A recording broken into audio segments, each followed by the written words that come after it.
몇 해 전에 교회 주차장에서 일어난 일입니다. 제가 때마침 교회 문 앞에 서 있었는데 모르는 낯선 차가 교회 앞으로 올라왔습니다.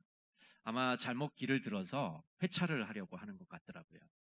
그래서 이제 교회에 턱이 있다는 것을 알려주려고 제가 창문을 가볍게 노크를 했습니다. 여기 턱이 있으니까 조심해서 운전을 하라고.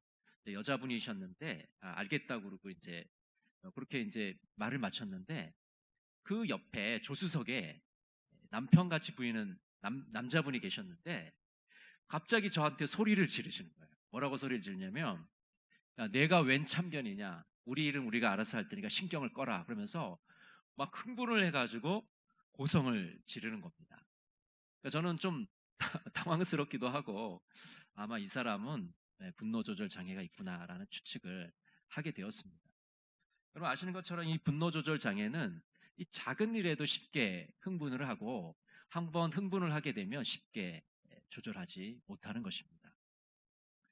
뭐 이분뿐이겠습니까? 오늘날 많은 사람들이 한번 감정이 끌어오르기 시작하면 잘 조절하기가 쉽지가 않습니다. 그리고 수많은 크리스천들이 이런 감정을 제대로 조절하지 못하는 이런 정서적인 어려움을 겪고 있는 것이죠. 예수를 믿으니까 나는 감정적인 문제가 아무것도 없어. 정서적인 문제가 아무것도 없어. 이렇게 말한다면 그거야말로 큰 문제인 것이죠. 예수를 믿고 있지만 여전히 우리는 이런 감정적인 어려움과 마음의 어려움을 겪고 있습니다. 그래서 누군가에게 이 말을 하고 싶은데 차마 말할 수가 없어서 속만 끓이고 얼버무리면서 대충 넘어가고 있는 것이죠. 교회를 오래 다녔는데 마음 한 구석에는 밑 빠진 독처럼 그렇게 마음이 허전한 것을 느끼게 되는 것이죠. 부흥 집회 가서 은혜를 충만하게 받았는데 집에 돌아와서 마음이 휑해지는 느낌을 가지게 됩니다. 집에서도 교회에서도 알 수 없는 불평과 불만이 마음속에 끌어오릅니다. 별로 예민한 문제도 아닌데 갑자기 쓴소리를 하게 되고 팽팽한 긴장감이 돌기도 합니다. 누구에게 보이기 창피해서 차마 하소연도 하지 못하는 경우가 많습니다. 바로 이러한 마음의 어려움들이 오늘 우리들의 모습은 아니겠습니까? 오늘 잠언 4장 23절은 이렇게 말씀합니다. 모든 지킬 만한 것 중에 더욱 내 마음을 지키라. 생명의 근원이 이에서 남이니라. 제가 세 번역으로 읽어드리겠습니다. 그 무엇보다도 너는 내 마음을 지켜라. 그 마음이 바로 생명의 근원이기 때문이다. 내 마음을 지켜라. 여러분, 이 마음은요, 우리 신체 기관 중에서 아주 중심적인 역할을 차지하는 부분입니다. 흔히 우리는 이제 이 심장을 가리키면서 마음이라고 하지만 사실은 이 마음의 기능은 다 뇌가 하는 것이죠. 이 마음이라는 것은 생각과 욕구와 감정과 태도를 포괄하는 한 사람의 기본적인 성향입니다. 내면적인 인격의 중심이라고 할 수가 있습니다. 이렇게 중요한 마음이 오늘 성경은 생명의 근원이라고 말하고 있습니다. 삶이 지속되는 것과 활력 있는 삶이 모두 이 마음에서 비롯된다고 말하고 있는 것이죠. 만약 이 마음이 아프거나 상처를 입게 되면 우리는 활력 있는 삶을 살지 못합니다. 생기 있는 삶을 살지 못해요. 그래서 주일날 와서도 인상을 쓰고 무거운 마음으로 앉아있을 수밖에 없는 것이죠. 생명의 근원인 마음은 자로나 우로나 치우치지 않게 방향성을 제시해 줍니다. 여호수아 1장 7절 우리 같이 한번 읽어볼까요? 오직 강하고 극히 담대하여 나의 종 모세가 내게 명령한 그 율법을 다 지켜 행하고 우로나 자로나 치우치지 말라. 그리하면 어디로 가든지 형통하리니. 마음을 지키면 치유와 회복의 역사가 나타나게 됩니다. 잠언 3장 1절과 8절 우리 같이 한번 읽어볼까요? 내 아들아 나의 법을 잊어버리지 말고 내 마음으로 나의 명령을 지키라. 이것이 내 몸에 양약이 되어 내 골수를 윤택하게 하리라. 3장 8절을 세 번역으로 제가 읽어드리겠습니다. 그러면 이것이 너의 몸에 보약이 되어 상처가 낫고 아픔이 사라질 것이다. 마음을 지키게 되면 상처가 낫게 됩니다. 마음의 아픔들이 사라지게 됩니다. 그러니까 마음을 지킨다는 것이 결국은 우리 육체를 건강하게 만드는 것이죠. 우리의 마음과 육체가 연결되어 있다는 것을 알 수가 있습니다. 정리하면 마음을 지킨다는 것은 많은 것들 중에서 가장 우선적으로 마음을 지킨다는 것입니다. 우리가 해야 될 행동의 1순위가 마음을 지키는 것이다 라고 말씀하고 있는 것이죠. 오늘 4장 23절을 세 번역으로 다시 한번 읽어드리겠습니다. 그 무엇보다도 너는 내 마음을 지켜라. 그 마음이 바로 생명의 근원이기 때문이다. 그 무엇보다도 지켜야 될 것이 바로 마음이다 라고 말하고 있는 것이죠. 마음을 지킨다는 것은 외부에서 공격하는 것들이 많기 때문에 이러한 공격으로부터 마음을 방어하는 것입니다. 여러분, 전쟁터에서 방패 역할이 있죠. 방패는 적의 화살이나 창을 막습니다. 그러니까 마음을 지킨다는 것은 이러한 적의 공격으로부터 마음을 지키는 겁니다. 또 마음을 지킨다는 것은 모든 수단을 동원해서 마음을 지키는 겁니다. 우리의 마음이 너무나도 소중하기 때문에 이 마음을 지키기 위해서 모든 수단을 동원해서 이 마음을 지켜 나가는 것이죠. 오늘 본문에서 마음을 지키는 방법 중에 하나인 자기 절제를 말씀하고 있습니다. 우리 25장 28절 같이 한번 읽어볼까요? 자기의 마음을 제어하지 아니하는 자는 성읍이 무너지고 성벽이 없는 것과 같으니라. 우리가 구체적으로 마음을 지키기 위해서는 자기 절제가 필요합니다. 자기 절제라는 것은 우리의 마음을 다스리는 겁니다. 마음을 제어하고 마음을 통제하고 조절하는 것입니다. 여기서 마음이란 단어는 우리가 좀 전에 살펴봤던 4장에 나오는 단어와 다른 단어입니다. 이 루아흐라는 단어를 쓰고 있어요. 여러분, 이 루아흐라는 단어는 아마 들어보셨을 겁니다. 뭐 바람이라든지 숨이라든지 성령을 말할 때 루아흐라는 단어를 씁니다. 근데 지금 이 25장에 쓰인 단어는 그런 뜻이 아니라 마음이란 뜻을 갖고 있어요. 분노라든지 욕망이라든지 의지가 담겨 있는 그런 마음입니다. 한 사람의 성격과 성향을 나타내주는 그런 마음을 의미하고 있습니다. 그래서 이 루아흐로 표현되고 있는 이 욕망들과 정욕들을 제어하지 않으면 우리는 적의 공격에 무방비 상태로 노출될 수밖에 없습니다. 이 루아흐 중에 하나가 바로 이 분노라는 감정이죠. 이 분노를 잘 제어하지 않으면 우리는 거친 말을 하게 되고 거친 행동을 하게 됩니다. 여러분, 아까 좀 전에 제가 말씀드렸듯이 처음 보는 낯선 사람에게도 그렇게 고성을 지르면서 소리를 치게 되는 것이죠. 물론 저는 아는 사이가 아니기 때문에 저 사람이 왜 그러지 하고 넘어갈 수 있지만은 이게 가까운 사이라면 아마 엄청난 상처를 입었을 겁니다. 잠언 16장 32절은 이렇게 말씀합니다. 노하기를 더디하는 자는 용사보다 낫고 자기의 마음을 다스리는 자는 성을 빼앗는 자보다 나으니라. 여러분, 전쟁을 할 때 다른 나라의 성을 빼앗는 것, 또 그 전쟁터에서 혁혁한 공을 세우는 용사 얼마나 위대합니까? 근데 그런 성을 빼앗고 전쟁터에서 공을 세우는 용사보다 더 위대한 것이 바로 노하기를 더디하는 것이라고 말하고 있습니다. 여러분, 그렇지 않습니까? 정말 삶을 살아가다 보면 이 화를 참는다는 것이, 노하기를 더디하는 것이, 분노를 조절한다는 것이 얼마나 위대한지를 우리가 알 수 있게 됩니다. 잠언 29장 11절은 이렇게 말씀합니다. 우리 같이 한번 읽어볼까요? 어리석은 자는 자기의 노를 다 드러내어도 지혜로운 자는 그것을 억제하느니라. 어리석은 자는 뚜껑이 열릴 때까지 분노를 폭발시킵니다. 그러나 지혜로운 사람은 그렇게 하지 않는다는 거, 잘 조절한다는 거죠. 그럼 분노를 잘 조절하는 방법은 무엇이냐? 평소에 이 분노를 잘 배출하는 겁니다. 전에도 제가 말씀드렸듯이 압력솥에 밥을 할 때 마지막 순서가 김을 빼주는, 마치 압력솥에 김을 빼주듯이 평소에 우리의 그 화를, 분노를 좀 빼줘야 됩니다. 감정에 밀고 당기기를 잘 해야 된다는 거죠. 우리가 연애나 사랑을 할 때도 이거 밀고 당기기를 잘 해야 되는 것처럼 이 감정 역시 놔줄 때가 있고 풀어줄 때가 있고 당길 때가 있는 겁니다. 이 밀고 당기기를 잘 해야 돼요. 그래야지 감정이 조절을 할 수가 있습니다. 일상생활을 하면서 조금씩 불평하기도 합니다. 조금씩 짜증을 내기도 합니다. 신경질을 내기도 합니다. 여러분, 이게 나쁜 게 아닙니다.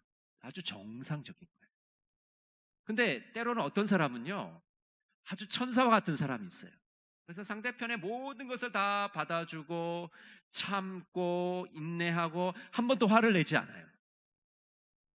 그래서 우리가 겉으로 보기에는 저 사람은 천사 같은 사람이라서 다 해결이 됐나 보다. 마음이 바다같이 넓어서 다 끝났나 보다 이렇게 생각하죠. 근데 그렇지 않습니다. 화를 낼 줄 모르는 사람은 없습니다. 화가 안 나는 사람은 더더군다나 없어요. 다만 그 감정들을 마음속에 묻어두는 겁니다. 그래서 마음의 감정의 앙금들이 하나씩 쌓여가는 거죠. 근데 일반인들은 다 이걸 평소에 빼주기 때문에 별 문제가 없는데, 이 사람은 계속 천사 같은 사람이기 때문에 천사 같다는 소리를 들어야 되기 때문에 계속 이걸 참는 거예요. 참고 또 참고 그러다가 이게 여기까지 오는 거죠. 그러다 나중에 어떻게 됩니까? 더 이상 참을 수가 없어서 폭발하는 거예요. 여러분, 때때로 아주 착한 사람인데 평소에 화도 전혀 안 내는 사람인데 엄청나게 화내는 경우가 있어요. 그것은 이 묻혀두었던, 그동안 참고 있었던 것이 폭발하기 때문입니다. 여러분, 분노가 폭발하면 어떤 일이 벌어집니까? 인간관계가 깨어지죠. 상대방에게 상처를 주게 됩니다. 그렇기 때문에 폭발하기 전에 조절을 평소에 해야 되는 것이죠. 분노는 상실감과 좌절감에서 옵니다. 내가 얻고 싶은 것을 얻지 못할 때 화가 납니다. 내가 하고 싶은 것을 하지 못할 때 화가 나는 것이죠. 그래서 우리는 화가 날 때 다음과 같은 질문을 해야 됩니다. 한번 따라해 보세요. 나는 무엇을 얻지 못했는가? 나는 지금 무엇을 원하는가? 내가 무엇을 얻지 못했는지, 내가 지금 무엇을 원하는지를 질문하게 되면 내가 지금 화가 난 이유를 알게 됩니다. 여러분, 분노를 조절하려면 내가 화가 나는 이유를 알아야 돼요. 분노를 조절하지 못하는 사람들은 화가 난 이유를 잘 몰라요. 왜? 화가 막 끌어올라서 화를 내는 것이지 뭐 이유를 알아서 화가 내는 건 아니거든요. 그런데 질문을 한번 해보는 거예요. 내가 지금 원하는 게 뭐지? 내가 지금 얻지 못한 게 뭐지? 이런 것을 질문해 보면 화가 난 이유를 알게 됩니다. 화가 난 이유를 알게 되면 훨씬 더 화를 잘 조절할 수 있게 되는 것이죠. 그러면 이어서 이렇게 질문을 해볼 수 있어요. 나는 무엇을 할 자격이 있는가? 스스로에게 나는 이런 것을 할 수 있는 자격이 있는가? 질문을 해보는 거죠. 그다음 마지막에는 나는 이런 사람이구나라는 것을 스스로가 깨닫게 되는 것입니다. 화가 나실 때 한번 스스로에게 이런 질문들을 해보시면 분노를 훨씬 잘 조절하실 수가 있을 겁니다. 또 노하우 중에 하나가 물질에 대한 욕망입니다. 근데 이 욕망을 잘 제어하지 못하면 우리는 그릇된 행동을 할 수밖에 없는 것이죠. 여러분, 물질은 나쁜 것이 아닙니다. 물론 좋은 것도 아닙니다. 이건 물질은 중립적인 거예요. 우리가 그것을 어떻게 쓰느냐에 따라서 좋은 결과를 얻을 수도 있고 나쁜 결과를 얻을 수도 있습니다. 근데 문제는 이 물질에 집착하게 되면 물질이 주인 노릇을 하게 됩니다. 그래서 수단과 방법을 다 동원해서 물질을 얻기 위해서 그렇게 노력을 하게 되는 것이죠. 그릇된 행동들을 하게 만드는 것입니다. 또 노하우 중에 하나가 정욕입니다. 이 정욕을 제대로 제어하지 못하면 이 성적인 문제를 일으키게 됩니다. 이 정욕은요, 끊임없이 우리에게 요구를 합니다. 그래서 제어하지 않으면 그 요구를 들어주게 되면 결국은 도덕적인 선을 넘게 되기 때문에 우리는 잘 이 정욕이란 감정을 제어를 해야 됩니다.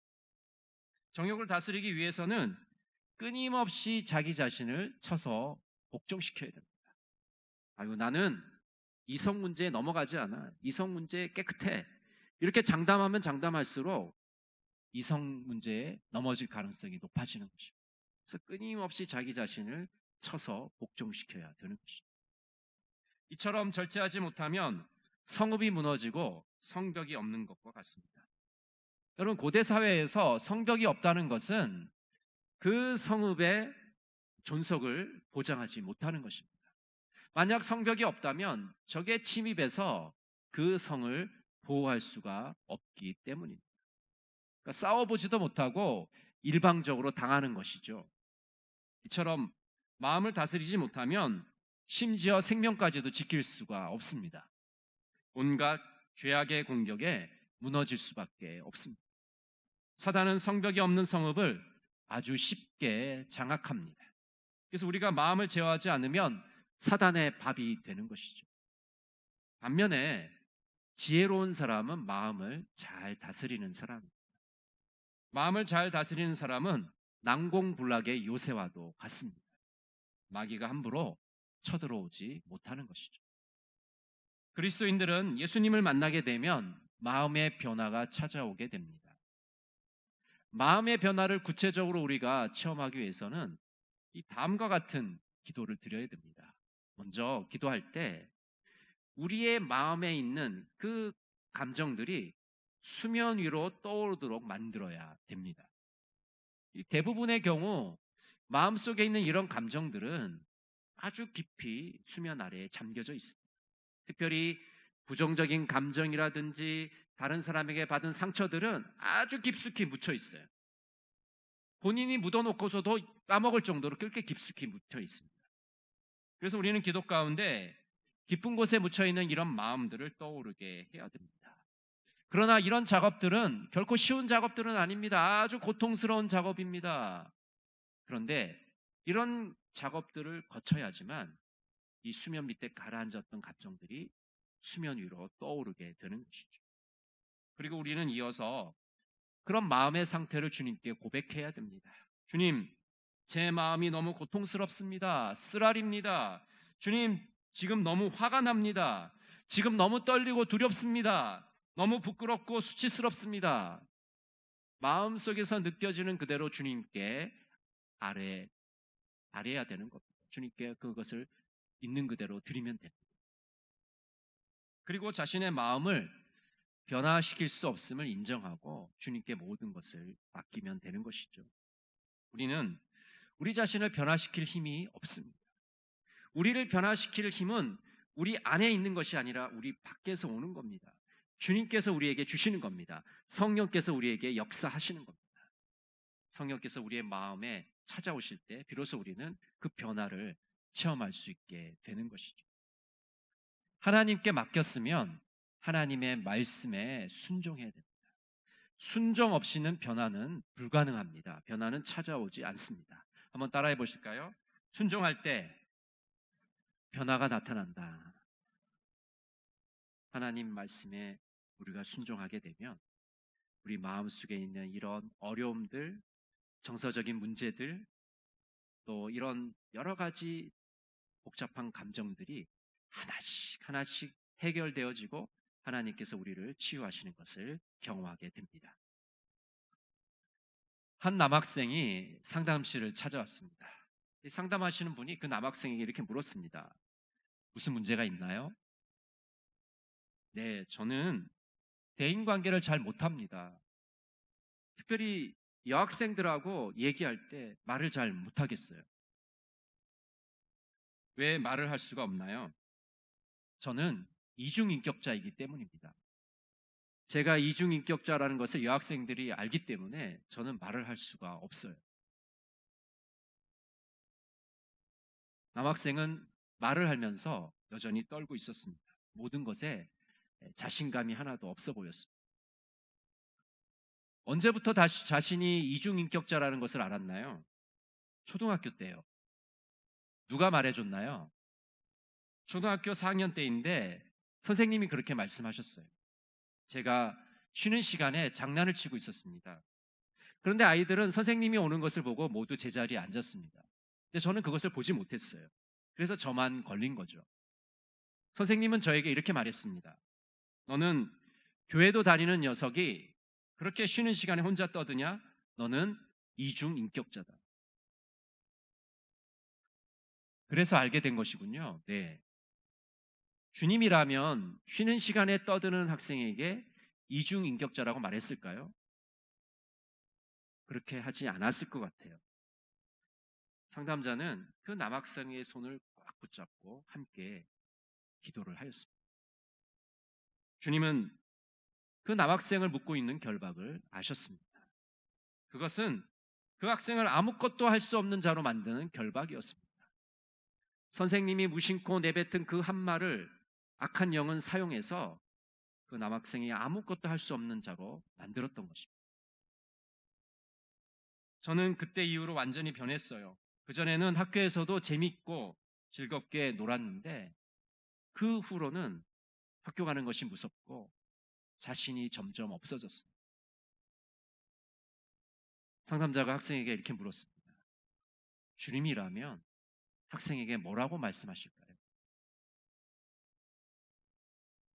남학생이 이렇게 대답합니다. 주님이라면 괜찮다고 말씀하실 것 같아요. 남학생의 눈에서 눈물이 계속 흘러내렸습니다. 정영복 시인은 마음이란 시에서 다음과 같이 노래합니다. 나도 모르는 내 마음, 이 세상 누가 알 수 있을까? 때로 잔잔한 호수이다가도 어느새 거센 파도 일고 한순간 하늘같이 넓어지다가도 이내 콩알만큼 작아지는 오락가락 시시각각 모습이 변하는 내 자신도 종잡을 수 없는 나의 마음. 남들이 몰라준다 해도 서운해 말자. 마음이란 본디 그런 것, 알 수 없는 것. 남들이 뭐라 하든 귀담아 듣지 말자. 나를 칭송하는 말이든 나를 헛듣는 말이든 그런 말에 휘둘리는 가벼운 존재는 되지 말자. 나의 내면의 소리에 귀를 쫑긋 세워 나의 나다움을 정성껏 가꾸어 가자. 나의 나다움을 정성껏 가꾸어 가자. 여러분, 점점 우리의 마음을 지키기가 어려운 시대를 살고 있습니다. 마음을 지키셔서 하나님의 치유와 회복을 경험하시기를 바랍니다. 마음을 잘 제어해서 성령께서 우리를 변화시키는 그 변화에 동참하시는 여러분 모두가 되시기를 간절히 바랍니다. 기도하겠습니다.